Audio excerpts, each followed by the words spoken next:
एक गरीब विधवा माँ और उसका मजदूर बेटा इंसाफ पाने के लिए दर दर भटकने को हुआ मजबूर।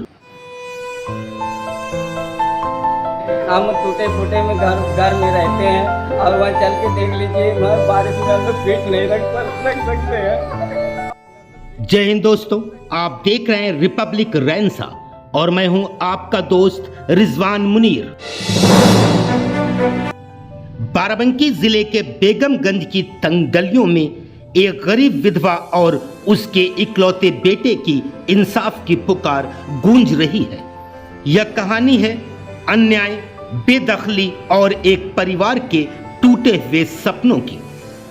ये है बेसहारा बेघर विधवा माँ और उसका इकलौता बेटा, जिन्हें अपने ही परिवार द्वारा बेघर कर दिया गया।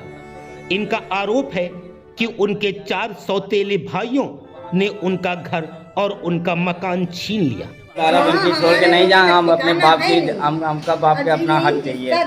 हमका दुकान है, हमका दुकान दे दें और हमारा मकान दे दें। हम अम्मी को लेकर कहाँ कहाँ ठोकर खाएं। इस संबंध में आप कहीं थाना प्रभारी या कहीं गए? जी सर, गए थे। तो कहाँ?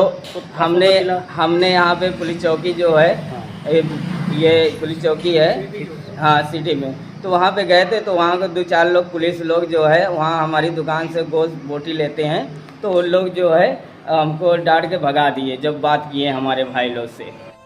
पीड़ित के अनुसार उसके स्वर्गीय पिता ने पहली पत्नी के मरने के बाद उसकी मां से दूसरा विवाह किया था, लेकिन उसके 4 सौतेले भाइयों ने उसे और उसकी मां को उसके पैतृक घर और कारोबार से बेदखल कर दिया। और योगी सरकार और मोदी सरकार हमारे भाई लोग को पकड़ के और हमारे इंसाफ दिलाई है। इतनी महंगाई है, हम टूटे फूटे में घर में रहते हैं और वहाँ चल के देख लीजिए, वहाँ बारिश में हम लोग फीट नहीं रख सकते हैं। हमारे भाई लोग, हमारे 4 भाई हैं और हम अम्मी को लेकर अपने साथ में लेकर रहते हैं। अम्मी का नाम हमारा अनोरी है और हमारी अम्मी का हमका हक नहीं देते हैं। हमारे अब्बू का नाम अहमद है। गए ओगी साहब के पास गए और वहाँ पे हमको पुलिस लोग जाने नहीं दिए और वहाँ से फिर हम मजबूर हो गए और फिर अपनी बात सबके यहाँ उठाते हैं, अपने घर जाते हैं तो हमारे भाई लोग मारते पीटते हैं। आप क्या करते हैं काम? हम मजदूरी करते हैं और खत्म हो गए। इंसाफ की आस में यह मजबूर बेटा सीएम योगी के दरबार तक पहुंचने की कोशिश भी कर चुका है, लेकिन मुलाकात न कर सका। पीड़ित द्वारा एक लिखित शिकायत स्थानीय पुलिस चौकी पर भी की गई है। अब सवाल यह उठता है कि क्या इन गरीब और मजबूर लोगों के इंसाफ की पुकार सुनी जाएगी और एक मजबूर माँ बेटे को मिल सकेगा उनका हक? क्या करेगा बाराबंकी पुलिस और प्रशासन इस मामले में?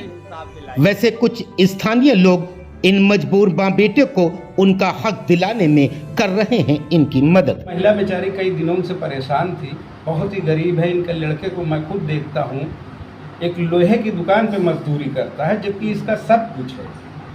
बेगमगंज में इसके पिताजी की खुद की प्रॉपर्टी है। इनकी जो पहली पत्नी थी इनके हस्बैंड की, वो ख़त्म हो गई, दूसरी ये हुई और इनसे एक लड़का भी है। और जहाँ तक इन लोगों के माध्यम से मुझे जानकारी मिली है तो उन लोगों ने, इनके पिताजी ने हिस्सा बंटवारा कर गए थे, लेकिन इनको ना कोई हिस्सा मिल रहा है, ना कोई आर्थिक स्थिति वहाँ से कोई मजबूती मिल रही। ये लोग दर दर भटक रहे हैं। मेरे पास में आए थे तो मैंने इस संबंध में चौकी इंचार्ज में मैंने बात की है और मैंने पूरे मामले को अवगत कराया है और उन्होंने आश्वासन दिया है कल 11 बजे मैं इन लोगों को लेकर के पहुँचूँगा। और मुझे उम्मीद है कि हमारी जो चौकी इंचार्ज मैडम है वो हमेशा इंसाफ करती है, इन लोगों को भी न्याय मिलेगा।